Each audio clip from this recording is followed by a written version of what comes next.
नमस्कार साथियों, मैं आदर्श कुमार देख रहे हैं आप अपना मंच। आप सभी का स्वागत है अपने मंच पर। आज मैं आप लोग को बताने वाला हूं भारतीय विकास संगम में आज तृतीय दिवस था और उसमें हम लोग आज बात किए थे युवा सम्मेलन के बारे में। अर्थात हमारे देश में युवाओं का क्या योगदान है, किस प्रकार से इस युवा हमारे देश की संस्कृति और समृद्धि को आगे लेकर के जाएंगे और साथ ही साथ हमारे देश का विकास में एक अहम भूमिका निभाएंगे।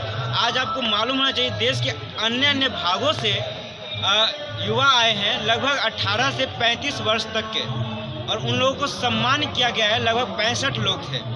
तो ये क्या है और किस प्रकार से हमारा देश का निर्माण करने में एक बहुत अहम भूमिका निभाएगी।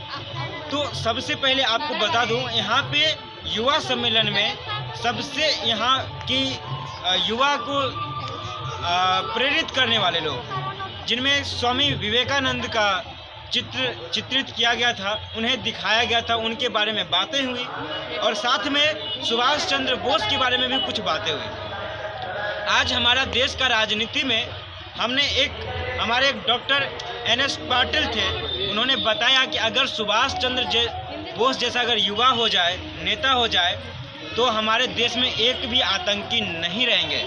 आतंकी उनका कहने का अर्थ ये था कि हमारे देश के अंदर जो बैठे हैं वो भी और देश के बाहर जो हैं वो भी।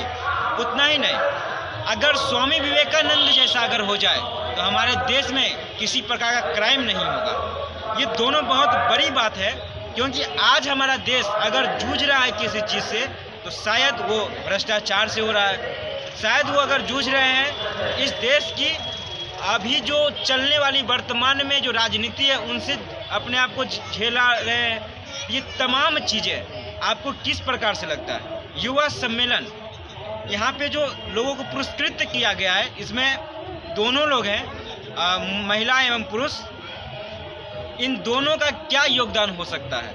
इतना ही नहीं, आपको शायद जानकर हैरानी होगा कि ये जो संस्था चल रही है, ये संगठन जो चल रही है, ये पूरे देश में अपने आप को क्रियान्वित रखी हुई है।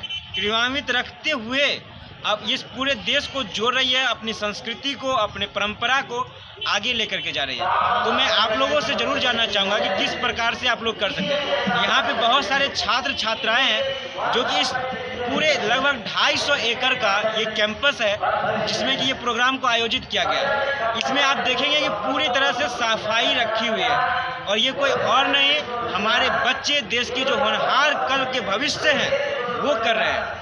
जो हम अपने आप का कचरा खुद उठाना पसंद नहीं करते हैं, वो दूसरे का कचरा को उठा करके स्वच्छता का एक बहुत बड़ा परिचय दे रहे हैं। ये एक बहुत बड़ी हमारे लिए उदाहरण है और समाज के लिए यह एक बहुत बड़ा संदेश है कि हम केवल खुद का ही नहीं, समाज में आसपास का भी कचरा को अगर जब दूर रखेंगे, समाज से अलग रखेंगे, कचरा चाहे वो हमारे बाहर हो या हमारे शरीर के अंदर हो, अर्थात मैं मानसिक और शारीरिक दोनों कचरा के बारे में बात कर रहा हूँ। अगर दोनों को अगर हम स्वच्छ रख लेंगे तो शायद हम भी कभी विवेकानंद की तरह, हम भी कभी सुभाष चंद्र बोस की तरह इस देश को नेतृत्व देंगे।